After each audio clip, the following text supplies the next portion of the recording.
Part 2. Alright. Transgender youth are at an increased rate of depression and suicide. By providing the much-needed access to treatments like puberty blockers and hormones avoids unnecessarily prolonging the distress that comes from gender dysphoria. And if you look at the actual data, it proves to lessen their cases of dysphoria, whether it's physically or socially. Lawmakers have no business interfering with transgender young people or adults receiving life-saving, medically necessary care. Andy Mara, director of the Transgender Legal Defense and Education Fund, a transgender rights group, asserted in the statement of May of 2021 after Tennessee curtailed gender-affirming care for prepubescent kids. Medical decisions must be left to doctors and families, not to elected officials, and as a result, they believe that the efforts to restrict access to such treatments, which are safe and well-studied, are transphobic, unscientific, and dangerous.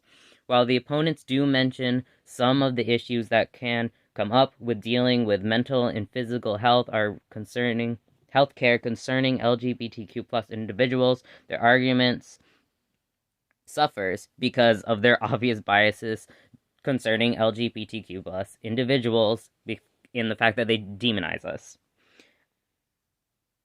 as well as their need for general population to see giving transgender-related care to individuals as something that is rash and not preventionally researched, which they themselves have no basis in their study or research. It's on hearsay.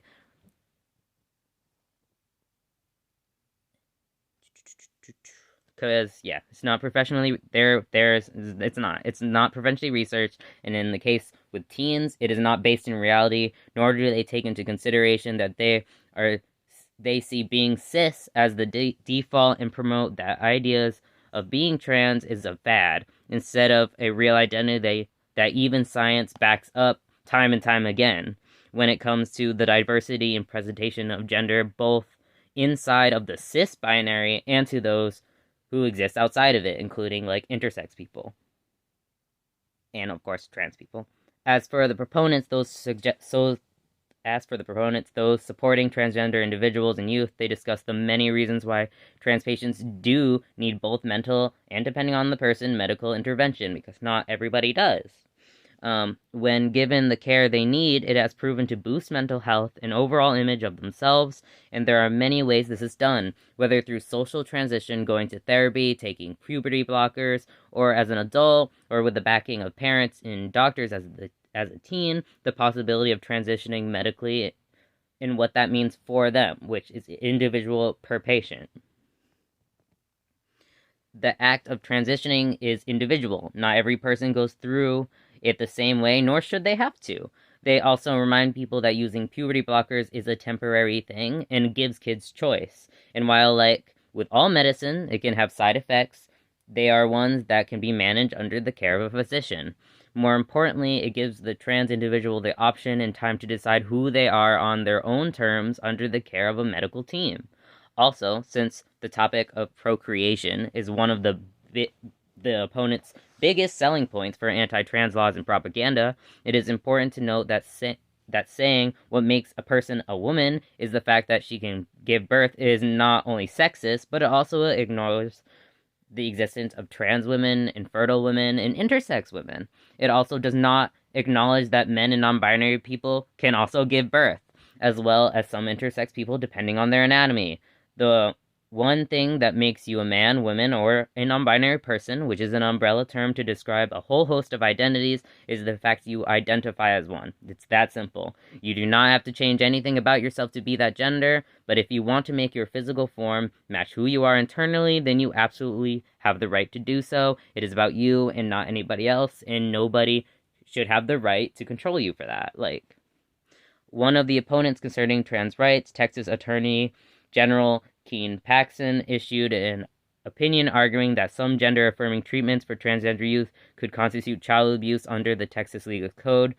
Keene Paxton, on February 18th, 2022, emphasized his point about transgender youth by stating the procedures infringe upon the fundamental right to procreate. Which gross, man. Things such as puberty blockers, drugs that delay the onset of puberty. Sorry that I put that in little thingies. Cross-sex hormones, aka HRT, hormone replacement therapy, and sex change surgeries, or more commonly known as bottom surgery, could constitute child abuse under the Texas Legal Code. The legal opinion, which is non-binding, asserts medical treatments such as hormone therapy and puberty blockers meet the state's legal standard of abuse for causing mental or emotional injury to a child that results in an observable and material impairment of the child's growth, development, or psychological functioning under Section 261.001 of the Texas Family Code, which also, he's a creeper. Like, Paxton also compares procedures to genital mutilation and forced sterilization. He is obsessed with children's ability to procreate, and as a result, he wants to criminalize parents and doctors who are providing the much-needed gender-affirming care. Like, I can't stress that enough. Even to the point of quoting anti-trans organizations and using sources falsely, which even people have come out saying that he's using their sources falsely. One of the proponents for trans rights, James Miranda, chief executive officer of the American Medical Association, AMA, one of the country's most prominent medical groups, wrote to the National Governors Association, a group for state and territorial governors, urging them to oppose laws restricting access to gender-affirming care for transgender minors on April 26, 2021. We believe this legislation represents a dangerous governmental intrusion into the practice of medicine and will be detrimental to the health of transgender children across the country. Empirical evidence has demonstrated that trans and non-binary gender identities are normal variations of human identity and expression. For gender diverse individuals, standards of care and accepted medically necessary services that affirm gender or treat gender dysphoria may include mental health counseling, non-medical social transition, gender-affirming hormone therapy, and or gender-affirming surgeries. Clinical guidelines established by professional medical organizations for the care of minors promote these supportive interventions based on the current evidence that enable young people to explore and live the gender they choose. Every major medical association in the United States recognizes the medical necessity of transition-related care for improving the physical and mental health of transgender people. That's James Miranda.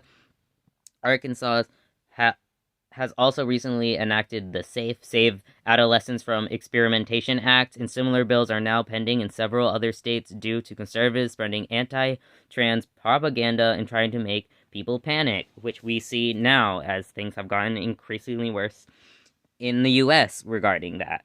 It also inserts the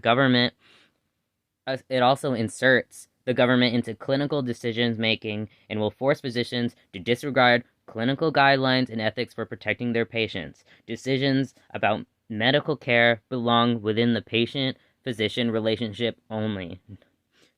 Physicians are supposed to act in the best interest of their patients, not the government officials, and should make recommendations about interventions and the timing of those interventions for each patient.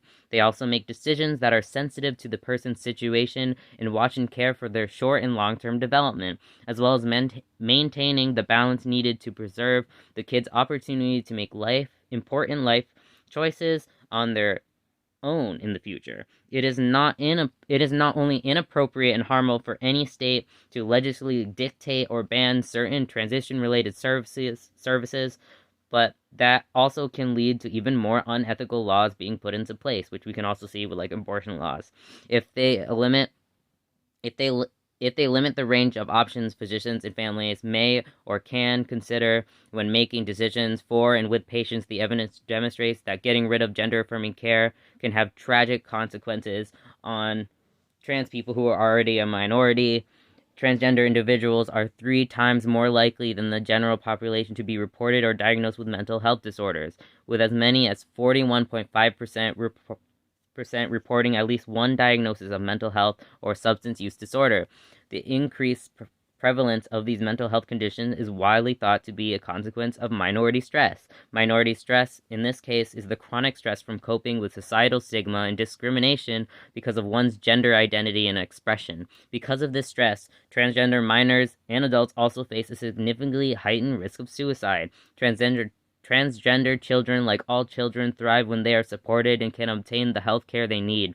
Studies suggest that improved body satisfaction and self-esteem following the receipt of gender-affirming care is protective against poor mental health and supports healthy relationships with parents and peers. Studies also demonstrate dramatic reductions in suicide attempts, as well as decreased rates of depression and anxiety.